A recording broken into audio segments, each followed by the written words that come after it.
चलिए ध्यान देंगे बॉयज,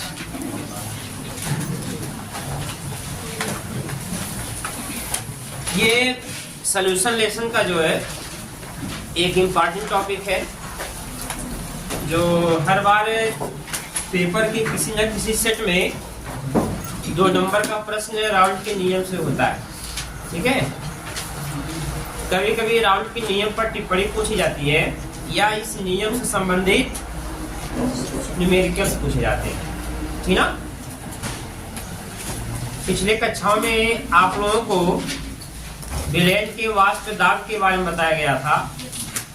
वाष्प दाब क्या होता है, वाष्प दाब का ऑर्नामेंट, और इसके बाद आपको इसमें 2 तरीके से वाष्प दाब को निभाहित किया गया था ना। वाष्प दाब के बारे में कोई बताए सेकल्स में, एनीवन बताओ। किसी निश्चित ताप पर साम्यावस्था में वाष्प की अद्भुत द्वारा द्रव की सतह पर लगाया गया बल वाष्प दाब लगाया गया। एक मिनट, किसी निश्चित ताप पर साम्यावस्था में वाष्प के अणु द्वारा द्रव की सतह पर लगाया गया दाब वाष्प दाब लगाता है। ठीक, बैठिए। ठोस द्रव विलयन के लिए वाष्प दाब बताए कोई बॉयज में। ठोस द्रव विलयन के लिए वाष्प दाब गर्ल्स में बोलो। जब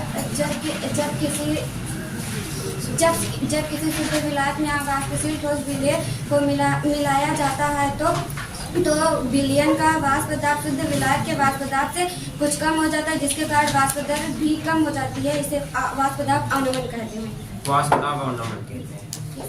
या P बराबर P नॉट माइनस PS। ठीक, बैठिए। चलिए ध्यान देंगे, देखिए इसके पहले जो है वाष्प दाब के बारे में बताया गया था। द्रव के अणुओं के द्वारा विलयन की सतह पर लगाया गया दाब जो है क्या कहलाता है, वाष्प दाब कहलाता है। ठीक है, इसमें आपने ठोस द्रव विलयन के लिए वाष्प दाब पढ़ा था। जब किसी शुद्ध विलायक में कोई अवाष्पशील विलेय पदार्थ मिलाया जाता है तो उस विलयन का वाष्प दाब शुद्ध विलायक के वाष्प दाब से कम हो जाता है। ठीक ना, जिसे वाष्प दाब में अवनमन कहते हैं। यदि विलयन का वाष्प दाब PS और विलायक का वाष्प दाब P0 हो तो P नॉट माइनस PS, जिसे वाष्प दाब का अवनमन कहते हैं। दूसरी टॉपिक आपने पढ़ा था द्रव विलयन के लिए वाष्प दाब। अगर कोई भी विलयन ऐसा हो जिसमें विलेय भी द्रव हो और विलायक भी द्रव, ध्यान दें, तो इसमें विलेय का वाष्प और विलायक का वाष्प दोनों का वाष्प दाब क्या करते हैं, समान रूप से द्रव की सतह पर दाब डालते हैं। क्योंकि दोनों द्रव होंगे, दोनों वाष्पित होंगे, दोनों के वाष्प दाब होंगे, तो उस विलयन का जो वाष्प दाब होगा P = PA + PB, क्योंकि दोनों अवयवों के द्वारा लगाया गया दाब जो है उस विलयन के दाब के क्या होता है, बराबर होता है। ठीक ना, तो चलिए ध्यान देंगे, आज हम लोग को एक नई टॉपिक के बारे में सीखना है, राउल्ट का नियम। राउल्ट का नियम एक ऐसी टॉपिक है जो आपके परीक्षा के दृष्टि से बहुत ही इंपॉर्टेंट क्वेश्चंस बनता है। यहाँ से 2 तरीके से पूछे जाते हैं, या तो टिप्पणी आएगा या तो न्यूमेरिकल्स आएंगे। ठीक है, तो देखिए राउल्ट का नियम हमें 2 प्रकार से यहाँ हम आपको सिखाएंगे। ठीक है, एक आपका नियम होगा, ठीक है, इसमें 2 तरीके से आपको बताया जाएगा। पहला इसमें रूल है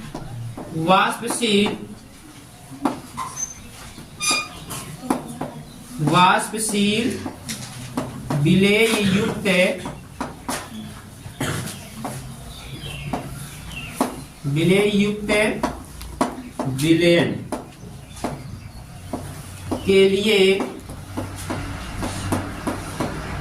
के लिए राउल्ट का नियम। ठीक है, राउल्ट का नियम,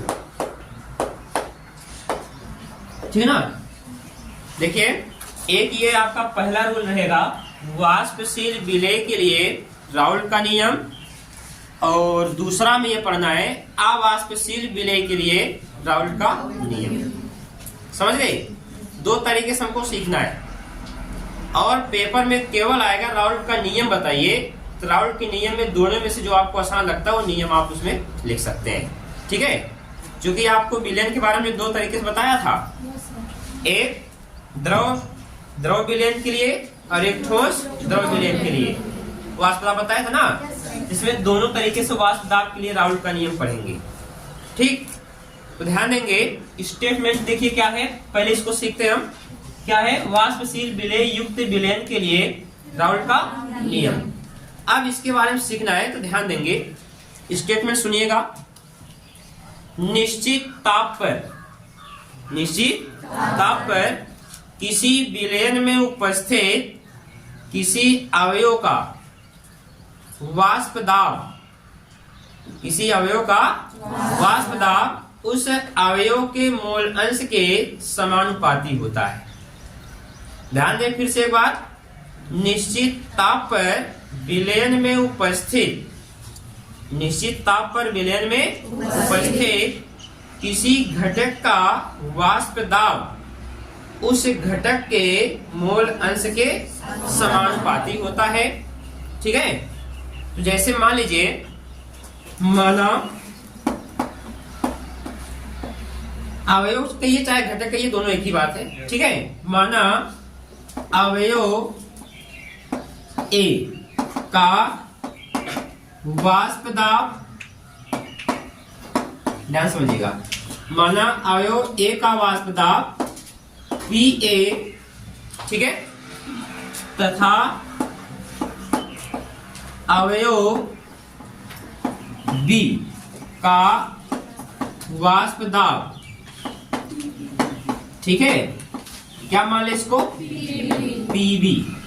क्योंकि अगर कोई भी विलयन होगा, उस विलयन में दो अवयव होंगे, दो घटक होंगे, एक विलेय होगा, एक विलायक होगा। ठीक, अब मान लेते हैं जो हमारे पास विलयन है, उस विलयन में दो अवयव हैं, एक आपका अवयव A है, एक क्या है? B। अगर इसके वाष्प दाब के बारे में देखते हैं तो वाष्प दाब क्या होगा? PA, और B के लिए क्या होगा? PB। तो यहाँ पर देखिए क्या है, राउल्ट के अनुसार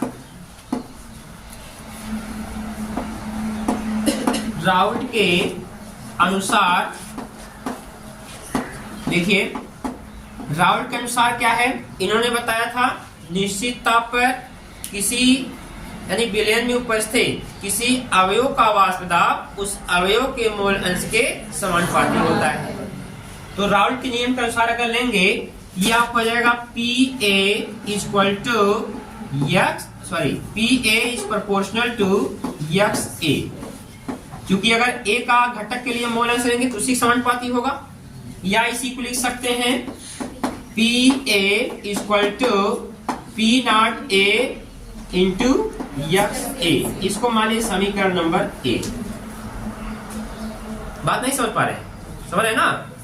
क्योंकि जान दीजिए, अगर कोई विलयन होगा, दो घटक होगा A और B, तो दोनों में क्या है, अगर A का हम वाष्प दाब लेंगे तो A का मोल अंश भी लेंगे ना, X क्या मोल अंश है। तो इसी प्रकार से अगर हम PB यानी दूसरे घटक का वाष्प दाब लेंगे, PB is proportional to XB, होगा कि नहीं? और आप जानते हैं, या इसको भी लिख सकते हैं, या PB equal to P0B XA। समीकरण नंबर 2। हाँ, ये B रहेगा, समीकरण नंबर 2। कोई दिक्कत? और आपको हमने बताया भी था इसके पहले में कि अगर कोई द्रव विलयन है, उस द्रव विलयन में दोनों घटक के वाष्प दाब कुल यानी योग के क्या होता है? बराबर होता है। तो यहाँ पर आप लिख सकते हैं P equal to PA plus PB। ये वाला मैटर आप जानते हैं, इससे पहले ही हमने बताया था। क्यों जी? P equal to PA plus PB। तो यहाँ पे PA के स्थान पर ये वाली वैल्यू और PB के स्थान पर ये वाली वैल्यू आपको पुट कर देनी है। हो सकता है? यहाँ पे आप लिख सकते हैं P इक्वल टू PA के स्थान पर P0A X A plus P not B X B, समीकरण नंबर 3। ये आपका तीसरा समीकरण हो गया, क्यों जी? और आप जानते भी हैं, यहां लिख सकते हैं, हम जानते हैं, ठीक है, जानते हैं कि क्या, ये देखिए X A plus X B equal to 1, क्यों जी? मोलस, विलेन का मोलस कितना होता है? 1 होता है। ये विलेय का मोलस और ये विलायक का मोलस का योग किसके बराबर होता है? 1 के बराबर होता है। तो यहाँ पर आप लिख सकते हैं X A equal to 1 minus X B. बोलो, हो सकता नहीं? एक्स ए के टर्म में अगर लेंगे तो X A equal to 1 minus X B. अब देखिए एक्स ए की वैल्यू समीकरण 3 में यहाँ पे आपको पुट करनी है। बात समझ गए? बस यही लास्ट है, यही आप कैलकुलेट करिए, लास्ट में जो फार्मूला आएगा वही आपके फार्मूले होंगे, ठीक है? तो ध्यान दीजिए कि यहाँ पे आप लिख सकते हैं, ठीक है, एक्स ए का मान समीकरण 3 में रखने पर, अब इसमें अगर रख देंगे तो आपका हो जाएगा P equal to P not A. अब देखिए यहाँ पर एक्स ए के स्थान पर यह वैल्यू रखनी है, ठीक है, तो हो जाएगा 1 minus X B plus P not B X B. कोई दिक्कत? अब देखिए इसमें आप गुणा कर देंगे, जब गुणा करेंगे क्या हो जाएगा? ये P not A minus P not A X B plus P not B X B. कोई दिक्कत? अब देखिए यहाँ पर जो ये चीजें हैं ये, ठीक है, यहाँ पे करना क्या है, जो एक्स बी आपका कॉमन हो जाएगा, ठीक, इस वाली वैल्यू को इधर कर दीजिए, उसको उधर कर दीजिए, समझ है ना? आप इसको ऐसा कर सकते हैं, तो यहाँ पे ऐसा कर सकते हैं, देखिए P not B X B minus P not A क्या होगा? एक्स बी ना, P not A X B. अब बचा क्या ये? P plus P not A. अब यहाँ पे कॉमन ले सकते हैं, क्या कॉमन लोगे? एक्स बी, ये आप कॉमन लेंगे, एक्स बी हो जाएगा क्या? P not B minus P not ए और प्लस पी नॉट ए। ये आपका देखिए P इक्वल टू, ये आपका यही फार्मूला है, ठीक है। अब इसी फार्मूले से क्या करेंगे, तो ये किसके लिए? वाष्पशील विलेय युक्त विलेयन के लिए राउल का नियम। इसके बाद हमें दूसरा नियम सीखना है, वह क्या है? अवाष्पशील विलेय के लिए, ठीक है। पहले इसको हम नोट करते हैं, इसके बाद फिर आगे करते हैं, ठीक है।